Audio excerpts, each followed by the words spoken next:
সাধারণ রেসিপিটা যে এত অসাধারণ লাগে তা আমি রান্না না করলে বুঝতামই না।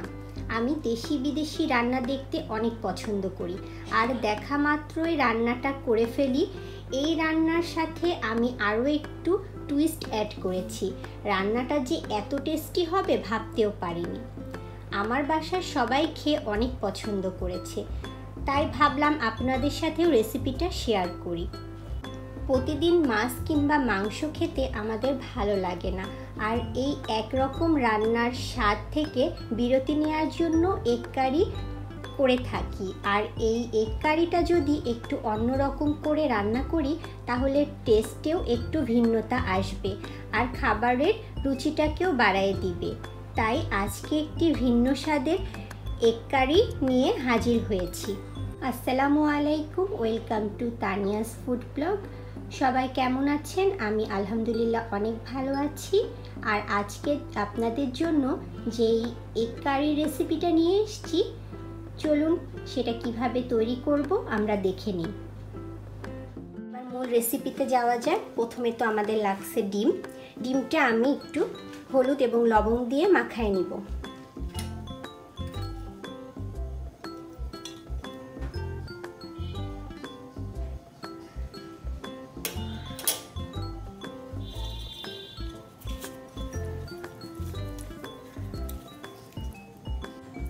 এই রেসিপির মূল আকর্ষণ হচ্ছে নারকেল, পেঁয়াজ এবং রসুন আর আদা একটু ভেজে নিতে হবে।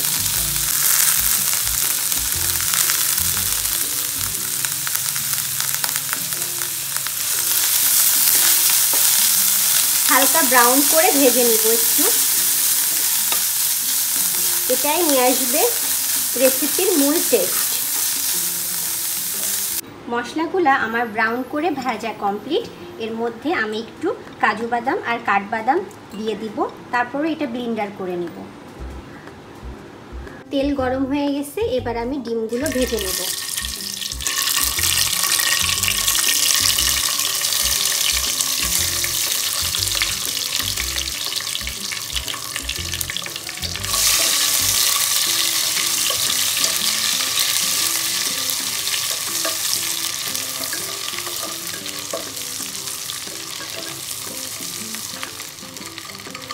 ডিমগুলো বেশি ভাজা যাবে না, তাহলে কিন্তু শক্ত হয়ে যাবে।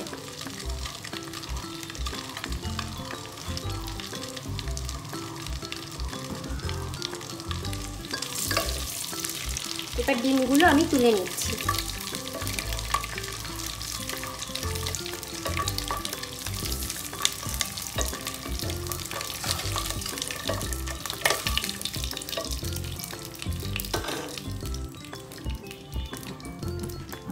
এবার তেলের মধ্যে আমি তেজপাতা, এলাচ, গরম মশলা দিয়ে দেব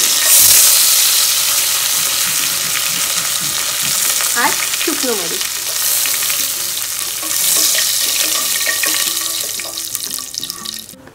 এবার একটু কাঁচা পেঁয়াজ দিয়ে দিব।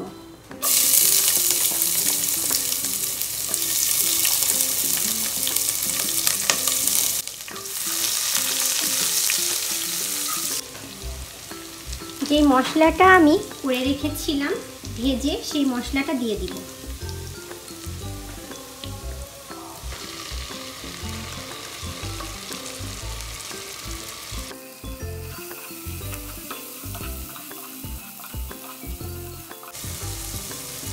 এর মধ্যে আমি এক এক করে সব মশলাগুলো দিয়ে দিব। প্রথমে আমি 1 চামচ লবণ দিচ্ছি,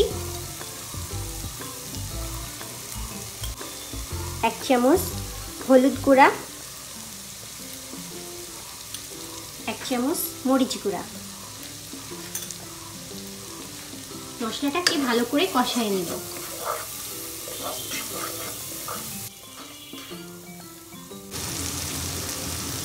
এখন আমার মশলা কষানো হয়ে গিয়েছে, মশলা থেকে কি সুন্দর তেল বের হয়ে আসছে। এবার ডিমগুলো দিয়ে দিব। ভাজা ডিমগুলো দিয়ে এবার আমি এটাকে একটু কষায় নেব। ডিমগুলো আমার কষানো হয়ে গিয়েছে। এবার আমি একটু পানি দিয়ে দেব, সামান্য একটু কারি করার জন্য।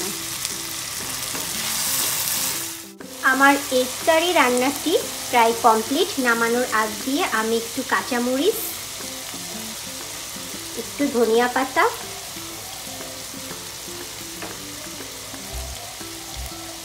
আর একটু ভাজা গরম মশলা গুঁড়া দিয়ে আমি এটাকে নামাই নেব।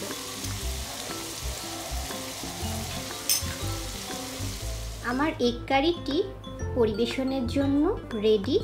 এটা কিন্তু দেখতে যতটা সুন্দর লাগছে, খেতে কিন্তু খুবই মজাদার। অবশ্যই সবাই লাইক, কমেন্ট, শেয়ার করবেন। Thank you for watching me.